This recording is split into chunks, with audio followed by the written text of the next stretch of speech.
Tenemos aquí a dos politólogas, Lucía Caplani y Franca Bonifasi, ambas son docentes de la Tecnicatura en Relaciones del Trabajo. En un ratito me cuentan sobre la carrera, ¿eh?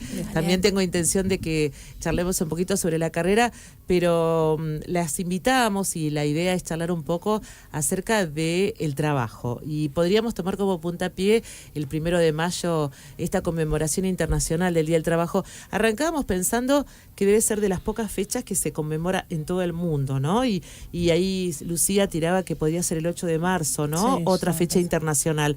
Quizás ustedes tienen como más presente, pero son fechas que son transversales y pensar que hay una fecha global que toma a todo el mundo es como muy potente, ¿no? Y nos tenemos que remitir, cuando uno empieza a buscar información, piensa o sabe de estos mártires de Chicago, pero estamos hablando de 1886, ¿no? Qué largo camino se recorrió de los derechos, marchas y contramarchas, ¿no? Ayúdennos a poner un poquito en contexto.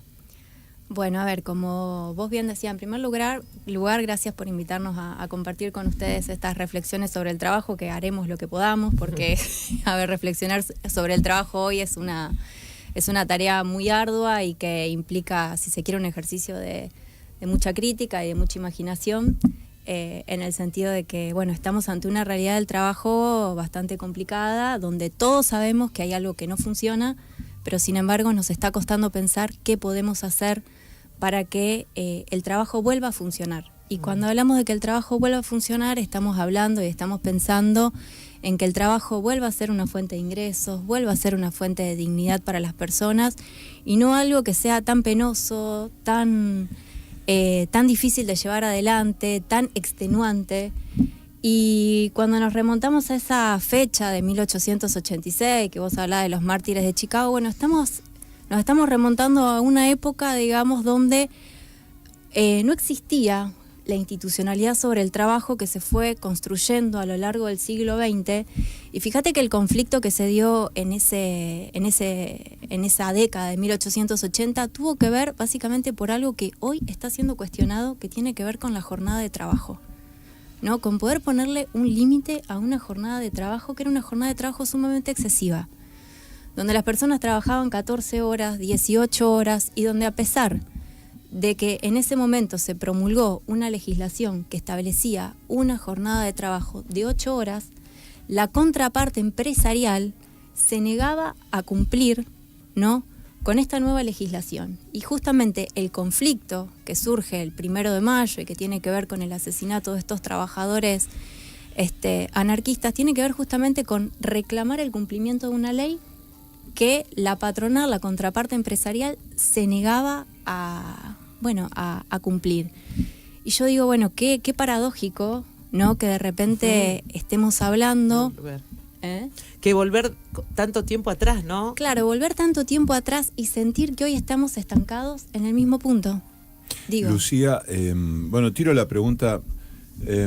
Esto que señalás, si uno descontextualizara, ¿no?, el presente, bueno, es una discusión interesante sobre esto, ¿no? Las cargas horarias, lo que uno tiene que hacer para ganar plata, para vivir y demás. Me da la sensación, y se los pregunto, que ahora muchísima gente desearía tener solo un trabajo de 8 y más horas también, si les sirviera. Sí. Claro. Sí. Franca, hay mucha gente que no tendría inconvenientes en laburar. Dame, yo te meto 12 horas si hace falta, pero si van a valer la pena. O sea, digo, además de esto que se pone en discusión, que es perfectamente pertinente, natural, creo esta otra cuestión que es más de ahora.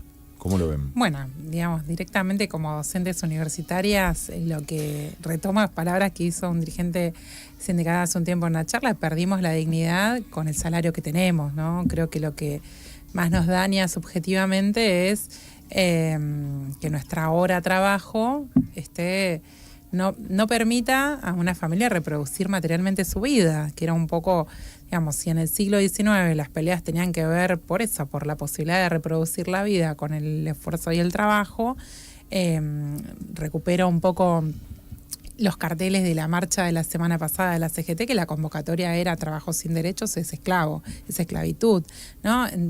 un poco toda esta dinámica de conflictividad del siglo XIX, en el siglo XX generó todo lo que serían las instituciones de lo que nosotros entendemos la democracia en sentido social. Para nosotros la democracia no es nominal, no es la democracia formal, procedimental, que se constituye solo con el voto, sino que es la democracia social en la cual una persona puede llevar adelante su proyecto de vida en la comunidad que vive, y esas son las instituciones del trabajo, que un jubilado pueda vivir con la jubilación que tiene, algo que hoy está roto, que un trabajador pueda reproducir materialmente su vida con un trabajo, sin necesidad de tener 3, como está pasando ahora, o más, y un poco lo que se quebró es la posibilidad de que podamos tener un régimen de bienestar. Hace tiempo que está quebrado, pero bueno, Argentina tenía una institucionalidad de democracia social fuerte, digamos, que no solamente dependía del Estado, sino de una capacidad organizativa del trabajo y de la capacidad de movilización y de representación de eso, que en este momento es un poco diferente a otros tiempos. Yo, por ejemplo, pienso, cuando fue la eclosión o la crisis social del 2001, los trabajadores tomaron las fábricas y las recuperaron, un montón de trabajadores desocupados armaron cooperativas de trabajo. Había una forma más colectiva de resolver un conflicto muy grande, social y de malestar de la población. Hoy en día nosotros tenemos despidos por segundo, podríamos decir, por minutos, y esos trabajadores no es que van y resuelven una organización colectiva para poder tramitar ese malestar, sino que rápidamente caen en los dispositivos de capitalismo de plataforma como salida rápida para poder generar algunos ingresos, ¿no? Y ahí ese es el quiebre, me parece, de esta época con épocas anteriores, porque hoy en día hay un gran cuestionamiento respecto a las entidades gremiales, pero porque en realidad, digamos, ¿a quién representan hoy? Antes representaban quizá una parte mayoritaria de los trabajadores, hoy no están representando a más del 50%. Si tenemos que los números de informalidad son más de la mitad de los trabajadores argentinos o están ahí, bueno, estamos diciendo que el trabajo organizado en Argentina representa una porción pequeña, no representa la mayoría. Entonces, obviamente que ya vienen con una crisis de representación en ese sentido de que no han podido generar los dispositivos para formalizar a otros trabajadores que hoy no están encuadrados, ni tienen derechos, ni se pueden enfermar, y que lo vimos en la pandemia. Digamos, la pandemia puso sobre la mesa números que el Estado venía sondeando con el INDEC, pero que había que tomar decisiones de qué hacer con eso. Bueno, en ese momento se decidió hacer una política de emergencia sin una continuidad, que fue el IFE, pero se le tuvo que dar a 9 millones de personas cuando era un ingreso cada 2 o familiar. Digamos, estamos hablando de alrededor de 18 millones de personas en Argentina en condiciones de no tener derechos, de no poder enfermarse, de no tener descanso, de no tener aportes jubilatorios. Y bueno, eso es un número que dice mucho y que, como decía antes Lucía, obliga a que nosotros tengamos que pensar una institucionalidad laboral para este siglo XXI, en el cual no solamente estamos hablando de una democracia social, sino que estamos hablando de un régimen global, porque el capitalismo de plataforma es una configuración global que no va a alcanzar con lo que haga un país. Que además propone escenas de laburo, digamos, si fuera por este gobierno tendríamos que ser todos traders y saber de inversión y tener información, educación financiera y listo, con lo cual también pienso en cuál es la idea que tiene cada uno de trabajo y quizá apunto a algunas generaciones, quizá no sé si importa tanto la edad, pero sí, probablemente hay gente que no haya conocido nunca lo que es estar trabajando de algo de una hora a otra hora, y no digo que eso sea bueno, porque eso hace mucho esta intención, pero las nuevas formas, esto del capitalismo financiero, digamos, si vos tenés guita y tenés una computadora e internet. Y bueno, pero ahí dijiste la clave. Para mí hay algo ahí que hay como una especie de fantasía, si se quiere, en torno a eso que vos decís. Ajá. Porque también para mí hay una realidad, ¿no? O sea, la gente aspira a ganar plata sin poder trabajar, ¿no? Ese es como un ideal aspiracional y que me parece que de alguna manera fue colonizando el sentido del trabajo que se fue construyendo a lo largo del siglo XX, porque esto que hablaba Franca, ¿qué tiene que ver? Con reconocer que el trabajo ¿no? Es una institucionalidad, es algo que requiere un esfuerzo, pero que de alguna manera tenía una contraparte, que era toda esa serie de beneficios sociales y de protecciones sociales que estaban asociadas al trabajo. Cuando eso se rompe y los trabajos comienzan a ser cada vez más desprotegidos, empiezan a pasar estas cosas, ¿no? Se produce, podríamos decir que si el siglo XX fue la democracia social, el siglo XXI es la democracia del precariado, es decir, son cada vez más los sectores de trabajadores que trabajan en condiciones precarias, y esto está bueno pensarlo, digamos, ya no son aquellas personas que no tienen formación, aquellos trabajos que son rutinarios, repetitivos, digamos, hoy hasta los trabajos intelectuales que requieren de mayores niveles de preparación, de formación, también están sometidos a formas como muy rigurosas de precarización. Está bien que es cierto que la sobrecarga y que los niveles de explotación son diferentes, pero digo, hoy hay una realidad que tiene que ver con la democratización de la precarización laboral, que básicamente compete y aglutina a todos los trabajadores. Y me parece que también esa idea de pensarse como una persona que puede escapar del trabajo, que puede poner a trabajar la plata, ¿no? Es una idea que en realidad, a ver, es posible para muy pocas personas, digamos, para personas que disponen capitales rentísticos, pero digamos, para el común de los mortales, el trabajo sigue siendo actualmente la forma que tenemos de obtener ingresos. Y yo creo que algo muy terrible que está pasando hoy, que se suma, digamos, a esta condición salarial en la actualidad, tiene que ver con que el trabajo ya ni siquiera te garantiza, esto que decía Franca, los ingresos para reproducir la vida. Y acá me parece que entra una nueva cuestión, que si bien, digamos, no es nueva, la cuestión del endeudamiento, pero que cada vez va ocupando un lugar mayor dentro de la vida de las personas y de las familias. Sí. Entonces, cuando Franca hablaba de esta cuestión de decir, bueno, antes si había despidos, existía una organización social, existían actores colectivos que de alguna manera se movilizaban y trataban de contener a estos trabajadores que se quedaban sin trabajo. Hoy la realidad es otra. Hoy los trabajadores, por ejemplo, aceptan los retiros voluntarios porque necesitan esa liquidez para pagar deudas, ¿no? Sí, y para armar otra cosa. O para armar otra cosa, porque ven que las empresas no funcionan, porque ven que las empresas se quiebran. Entonces, en ese sentido, inclusive es una estrategia defensiva. Yo creo que el tema es decir, bueno, porque estas estrategias defensivas son cada vez más individualizadas y es tan difícil poder construir estrategias colectivas como se construyeron en otros momentos de nuestra historia. Es interesante lo que vos decís, Sí. Franca, haciendo una comparación, estamos a 25 años, 20 y pico largos del 2001, ¿no? Salidas colectivas, actualmente salidas individuales, ¿no? Esto de armarte tu propio emprendimiento, esa cultura del emprendedurismo que se ha tratado también de fomentar. Y decíamos el tema del trabajo en negro, ¿no? La informalidad, según el INDEC, alcanza el 43% en el segundo trimestre del 2025. Lamentablemente los jóvenes son los más afectados, entre 16 y 25 años. En este caso llega a un 63%. Esta precariedad salarial es muy severa y, como decíamos, hay un promedio muy alto del 44% de trabajadores no registrados, ¿no? Ayúdenos a entender un poco cómo llegamos a esta cuestión de tanto trabajo en negro, ¿no?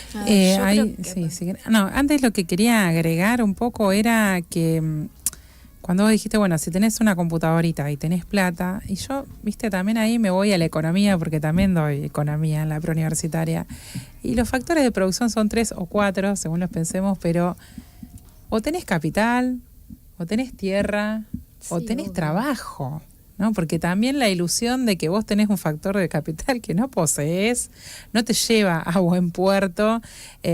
O patentaste Me gusta la esa soja trilogía, transgénica, ¿no? trilogía. Yo siempre le digo a mis estudiantes, esa es la mejor forma de ubicarnos en el mapa de la economía desigual, porque la democracia tiende a la igualdad, pero la economía tiende a la desigualdad, y hay que decirlo con todas las letras. Entonces acá estamos, o los que tenemos nuestra fuerza de trabajo, que somos los únicos que podemos transformar el capital, la tierra, o generar tecnología. O somos herederos.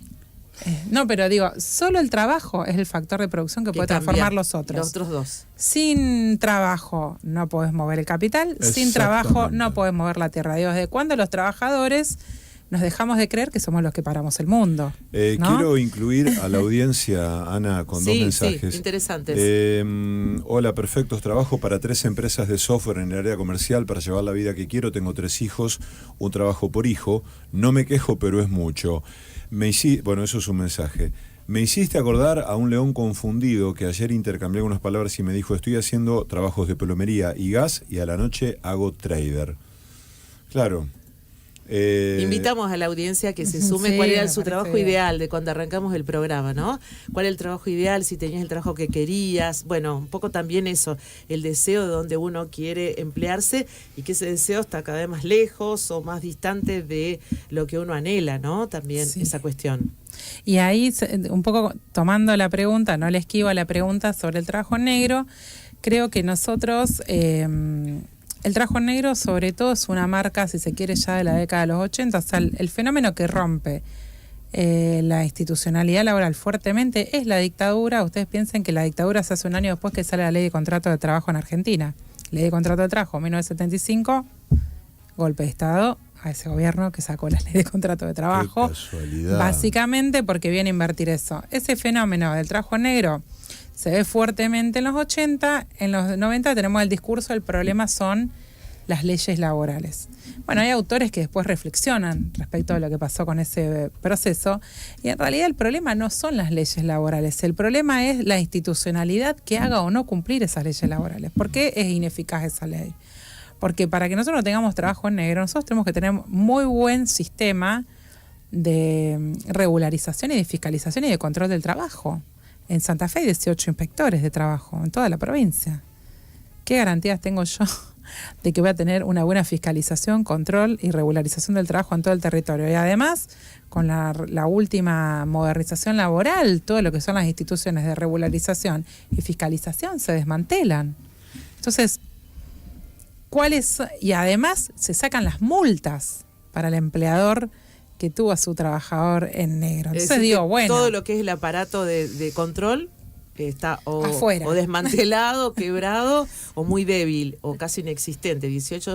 Pensar en 18 inspectores en toda la extensión que tiene la provincia de Santa Fe es como, no. De todas formas, me parece que esta cuestión del trabajo informal tiene que ver con un rasgo, digamos, de las economías latinoamericanas, digamos, y es un fenómeno que, como decía Franca, lo podemos empezar a ubicar a partir de la década del 70 y bueno, y tiene que ver también con una forma de inserción de Argentina dentro del mercado internacional, digamos. Es como esa división del trabajo, bueno, implica que los países del sur global asuman mayores niveles de informalidad que los países, digamos, del norte global, y digo, bueno, tiene que ver con un patrón de acumulación mundial, tiene que ver justamente con la existencia de economías que funcionan a diferentes ritmos y tiene que ver también con una estrategia de rentabilidad del capital. No tenemos que pensar que el trabajo negro existe porque no solo hay fiscalización, el trabajo negro existe porque, o el trabajo informal podríamos decir, porque es una forma, digamos, de acumulación del capital que tiene que ver básicamente con eludir derechos, con no pagar contribuciones sociales, y es parte de una dinámica del funcionamiento. Con exigir ciertas leyes. Con exigir ciertas leyes Lo también. vemos en el Congreso. Las leyes tienen nombre y apellido de empresa. Digo. Claro. La ley de las Bueno, series tiene nombre y apellido de empresas. Entonces yo digo, bueno, es una realidad que si bien no es nueva, sí podríamos decir que a lo largo del tiempo se fue profundizando y son cada vez más personas las que trabajan en la informalidad, y ahora está también esta cuestión de confundir, ¿no? Y de mezclar los tantos, decir, bueno, vos no sos trabajador, sos un colaborador, entonces pensar que las relaciones del trabajo, ese es el nuevo término. Claro, ya no se regulan por la legislación laboral, sino que se regulan por el Código Civil y Comercial. Digo, bueno, hay diferentes intentos del capital de renombrar y de alguna manera eludir, ¿no? Esta relación que tiene que ver con la relación capital-trabajo y apuntar a procesos de deslaborización de la fuerza de trabajo, que cuando nosotros vemos el contenido de la nueva ley laboral, lo que vemos es eso, es un intento por desregular, es un intento por deslaboralizar y es un intento por individualizar las relaciones de trabajo. Vos mencionabas, Franca, el tema de las plataformas, y esta es una realidad global, porque el tema del cambio también que ha generado en las relaciones de trabajo las plataformas es en todas partes del mundo, cada uno a lo mejor con algún matiz propio, pero ahí hay como un quiebre muy importante de cómo se piensa el trabajo, ¿no? Donde vos ponés casi todo y la empresa saca ganancia, digo, porque pones tu tiempo de trabajo, en muchos casos pones tu auto, pones tu movilidad, pones tu ropa, pones tu seguro, todo. Tu seguridad personal. Sí. En ciudades como esta. Bueno, me parece ahí que, por eso decíamos, ¿cómo vamos a pensar en el siglo XXI esto? Ahí, nosotros el año pasado, en la carrera de Relaciones del Trabajo, se hizo un encuentro para fin de año sobre trabajo y tecnología. Se invitó a un abogado que trabaja y piensa e investiga para las formas de regulación de plataformas y que también es abogado de la CGT en la OIT. Y bueno, el planteo que realmente él trasladaba es que, bueno, se está trabajando en un nuevo convenio de la OIT, digamos, los organismos internacionales, para regular, porque esto es un problema, como decía antes Lucía, global, y esto está afectando al bienestar de la población a lo largo y ancho de nuestro planeta. Entonces ahí empiezan a haber también tensiones entre los organismos internacionales, porque, por ejemplo, la idea de trabajador colaborador viene de la OCDE. Es una línea que baja a un sector de los organismos internacionales, más vinculado, si se quiere, a la pata empresarial, que plantea que en las plataformas o en esquemas colaborativos hablan de economías colaborativas e introducen esta idea del cowork, del trabajador colaborador. Y bueno, hay toda una discusión muy interesante que se dan entre estos organismos internacionales, como por ejemplo la CEPAL, que viene a decir hay que nombrar bien. Ahí se esconde una sujeción del capital. La CEPAL discute, dice que no hay que hablar de economía colaborativa, que hay que hablar de capitalismo de plataforma, por eso nosotros quizá usamos ese tipo de conceptos, o los parecidos que se vienen dando en el debate en las ciencias sociales. Pero bueno, nosotros esas discusiones también las abordamos en la carrera, porque después son las discusiones que también se configuran en los instrumentos legales y sociales y las institucionalidades que tenemos, y que después tienen impacto concreto en la realidad efectiva, digamos, en los ¿no? debates sociales, cómo se percibe ese trabajo, ¿no? Porque también acá hay otra cuestión. Digo, ustedes mencionaban la pandemia, es como que hemos pasado 4 o 5 años muy avasallantes, ¿no? Especialmente en el tema del trabajo ha habido una cantidad de cambios impresionantes, y especialmente en este último año y medio la situación de la relación con el trabajo es muy compleja, muy aparte muy desigual y muy preocupante, ¿no? Es como que pasamos 2 o 3, digamos 5 años desde la pandemia hasta ahora muy impactantes, ¿no? A ver, a mí me parece que la pandemia lo que vino a poner de manifiesto es la posibilidad de digitalizar grandes sectores de actividad, ¿no? Uh-huh. Entonces, como que la pandemia puso de manifiesto eso. Existe la posibilidad de digitalizar, existen modalidades de teletrabajo, existen otras formas laborales que no tienen que ver con la presencialidad, y existen herramientas digitales que pueden ayudar a hacer el trabajo. Bueno, con el tiempo, y ahora pensando también en el surgimiento y la masificación, digamos, de la inteligencia artificial, estamos en una nueva discusión que nos implica pensar básicamente las formas que teníamos de concebir el trabajo y las formas de trabajar. Pero bueno, yo creo que esta es una oportunidad histórica, en el sentido de que es algo que se está construyendo, que es una realidad que ya está, que llegó para quedarse, pero me parece que el desafío está básicamente justamente en la impronta que le puedan dar los diferentes estados a este avance inminente de la tecnología, no solo sobre el trabajo, sino también sobre los diferentes ámbitos de la vida. Sí, no podemos pensar en una cuestión de, bueno, la tecnología llega para reemplazar puestos de trabajo, para reemplazar el trabajo humano, porque esa es una profecía que se viene dando de la década de los 2000, y bueno, y todavía no pasó nunca que el trabajo se viera reemplazado en forma total. En forma total, sí, en algunos sectores. Sí, claro. En algunos sectores, pero también a la vez que se reemplazan se generan nuevos puestos de trabajo. Entonces hay esa dinámica entre destrucción y creación. Pero yo creo que el rumbo que tome todo esto va a tener que ver fuertemente con las regulaciones estatales que se generen. Uh-huh. Y las regulaciones estatales que se generen al interior de los estados nacionales, y como decía Franca, los acuerdos internacionales que se puedan crear para regular esto que tiene que ver, porque aparte también otra de las características de estas plataformas de trabajo, digamos, es que responden a capitales multinacionales, o sea, son transnacionales. Entonces, muy mega grandes. Muy mega grandes. Entonces, un Estado, bueno, puede tener claro. algunas regulaciones nacionales, pero es necesario consensos internacionales sobre los límites y los alcances de estas nuevas tecnologías y fundamentalmente sobre los límites. Bueno, y cierro con un poco de futuro. Sí, a ver. Hay algunas discusiones que también muchos jóvenes plantean y que por ahí, viste, como que se confunde con esta confusión de términos. Cuando salió el tema del banco de horas, ¿no? Hay una discusión que nosotros tenemos pendiente y que como empezamos, terminamos respecto a la jornada laboral. Hay algunos autores que plantean empezar a tomar el concepto de soberanía del tiempo. ¿Por qué? Porque hay gente que dice, yo quiero cumplir mis 40 horas, no sé, 3 días yendo 12, otro día sí, o hay jóvenes que te dicen, a mí me gusta, yo trabajo, soy más productivo a la noche, o entonces quieren, el concepto de soberanía del tiempo implica un acuerdo entre trabajador y empleador respecto de cómo cumple la jornada de las 40 horas, ¿sí? Porque está pasando eso también, digamos, hay ámbitos de trabajo que también se organizan no de una forma tradicional, horario de oficina, y que incorporar como una modernización, pero que no vulnere derechos, el concepto de soberanía del tiempo permitiría flexibilizar, pero en un sentido favorable al trabajador y al empleador, pero a una dinámica de trabajo y tomar un reclamo genuino que quizá tienen nuevas generaciones que les gusta organizarse diferente, digámoslo así. Bueno, hay algunas cosas como esas que se podrían pensar para que no solamente circule como único discurso el banco de horas, digamos, que es que el trabajador esté en sujeción total a lo que el empleador requiera o no, si quiere trabajar un día 2 horas o si quiere otro día trabajar 12. Parece que hay algunas cuestiones que aún en un contexto adverso sí se pusieron, digamos, en escena cuando fue el debate por la modernización laboral, quizá no tuvo tanta visibilización, pero me parece que son debates interesantes, no generan una erogación presupuestaria y sí generarían por ahí algunas lógicas o generarían un poco de aire en algunas lógicas de demanda, sobre todo generacionales y juveniles, de cómo organizarse el trabajo en tiempos de malestar en el trabajo. Les quiero preguntar, antes de cerrar esta nota, Lucía, dijiste hace un rato la palabra oportunidad. Esta es una oportunidad.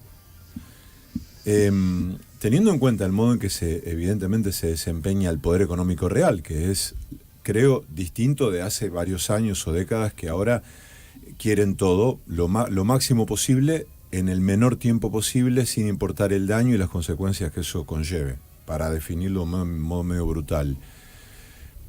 Como tanta masa de gente se da cuenta que eso es perjudicial para sí, ¿ustedes ven en este momento realmente un terreno de oportunidades para que a nivel, no sé si masivo, vuelvan a recuperarse los estados y la cosa empiece a funcionar? A ver, yo creo que sí, porque si no pensamos eso, no sé, la verdad que, a ver, uno se aferra a esas cosas y cree que es posible. Vos sabés que, bueno, como decía Franca, nosotros somos docentes de una carrera de la Universidad Nacional de Rosario, una tecnicatura, y a mí me llamaba mucho la atención que yo soy docente de una materia de primer año y que cuando los estudiantes tenían que presentarse, muchos de esos estudiantes trabajan, ellos tenían como una mirada sobre el trabajo muy asociada a padecimientos personales que habían sufrido y de hecho venían a estudiar la carrera porque estaban cansados de los maltratos, porque estaban cansados de rotar de un trabajo a otro. Entonces digo, para mí hay una sensación de malestar generalizada sobre el trabajo